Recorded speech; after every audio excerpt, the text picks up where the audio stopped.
She was gone. The glow of her phone was still on when I arrived, screen cracked, battery nearly dead. One message frozen in place. He's inside the house. That was the last thing she ever wrote. The police moved around me, their radios spitting static. Gloved hands dusted for prints. Cameras clicked. A blanket covered the couch where they said she'd been sitting. But none of that mattered. Not the noise, not the chaos. All I could see was the empty space where she should have been. All I could hear was silence, louder than screams. And all I could feel was the weight in my chest, the kind you recognize when something inside you has already snapped, because she was gone. And deep down, I knew why. Not a stranger, not some random shadow. This was planned, orchestrated, calculated, and I knew exactly who stood behind it. The first lie had been small, almost invisible. A text she claimed was from her mother, though her mother never used emojis. A late-night work call when I could hear a man's voice faintly in the background. I brushed it off, because love makes you blind, and blindness becomes habit. But now, staring at that final message, I saw the pattern I'd ignored.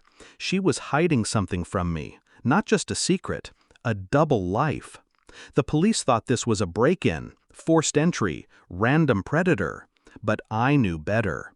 There were no broken locks, no signs of a struggle. She had let him in. That night, she had been texting her best friend, not me. Begging for help, yes, but not from the person she was supposed to trust most. I wasn't the one she turned to when she was scared, because the fear wasn't of a stranger, it was of a man she thought I'd never discover. Her friend, the shadow she swore didn't exist. And now she was gone, swallowed whole by her own deception. I didn't scream, I didn't demand answers. I listened, I observed, I stored every detail. The cops were useless, chalk outlines and empty promises. But I wasn't interested in their procedures. I had my own. I started with her phone records, a quiet favor from a man who owed me.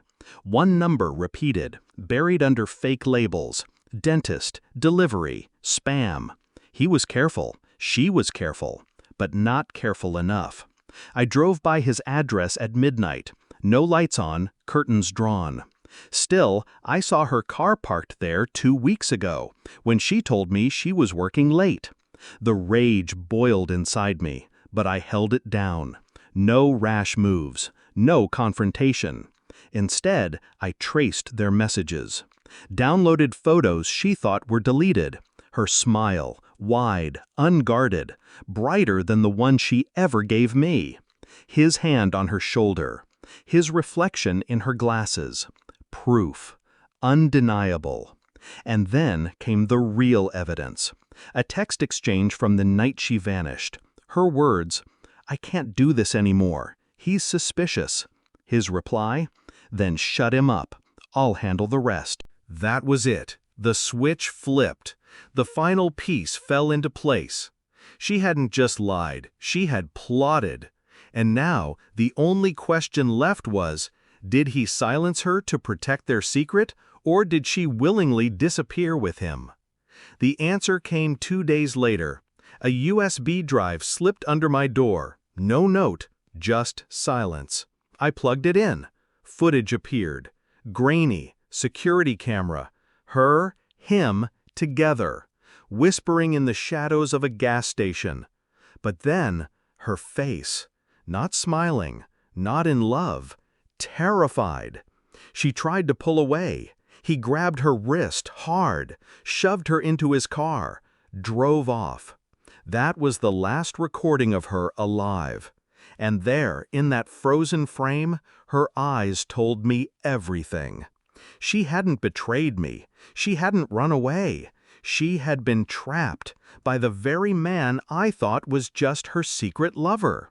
The betrayal wasn't hers, it was his. A man who wanted her, a man who wanted me out of the way, a man who silenced her when she tried to leave, and now she was gone because of him. I printed the frame, Just one picture. Her eyes, wide, pleading, broken. I knew exactly what to do with it. I didn't go to the police. They'd file it under pending investigation and let him slip away. Instead, I went to him. He opened the door half asleep, feigning surprise. "What the hell are you doing here?" he muttered. I didn't answer. I handed him the photo. His face drained. His hands trembled. "Where did you—" Silence. I let it sit. The weight of truth pressing against his chest, crushing him. He tried to stammer excuses, but the more he spoke, the deeper he sank. Finally, I leaned in. Calm, controlled. "You made her vanish. Now it's your turn." I didn't raise my voice. I didn't need to, because in that moment, he understood. Not the police, not the courts, me. I left him with the photo, and a phone that wouldn't stop ringing. Calls from internal affairs, reporters, detectives. I had sent the footage. Everywhere. His life wasn't his anymore. Every door would close. Every friend would scatter. Every whisper would carry his name like poison. He would live, yes, but only in ruins. And he would know every second of his destruction began with me. They never found her body. Not a trace. Only echoes. But I stopped searching, because the truth was enough. I had seen her fear, I had seen his violence, and I had burned his world to ash. Some nights I sit in the dark, her final message glowing in my mind. He's inside the house. She was right. He was inside, rotting, festering, waiting. But now he's the one trapped, locked in a prison of his own making. And me? I'm free. Free of her lies, free of his shadow, free of the weight that held me down. Love didn't kill her. Obsession did. And when I walked away from his door that night, I knew something with absolute clarity. I didn't lose her. He did. And now, so did he. Some chains break with violence. Others break with silence. I chose silence, and it was enough to bury him alive. They never found her body. Not a trace. Only echoes. But I stopped searching, because the truth was enough. I had seen her fear, I had seen his violence, and I had burned his world to ash. Some nights I sit in the dark, her final message glowing in my mind. He's inside the house. She was right. He was inside, rotting, festering, waiting. But now he's the one trapped, locked in a prison of his own making. And me? I'm free. Free of her lies, free of his shadow, free of the weight that held me down. Love didn't kill her. Obsession did.